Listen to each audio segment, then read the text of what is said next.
Hi, I am Charles. This video will talk about insert COUNTIF formula. Let's get started.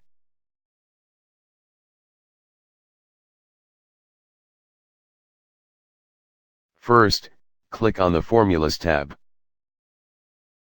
Then click on a cell for the formula. Click on More Functions. A drop-down menu will appear. Click on Statistical. A sub-menu will appear. Click on COUNTIF. The function arguments pop-up window will appear.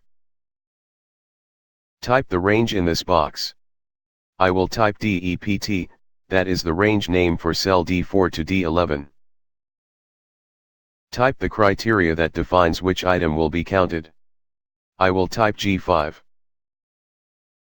And that is cell G5.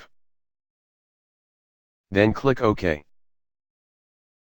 Now, the formula in cell H5 will count the number of occurrence in range D4 to D11, for department specified in cell G5. Click and drag the formula in cell H5 to the cells below. And those are the results of the count. Well, that's it. I hope you enjoy this video and have learned something today. Thanks for watching.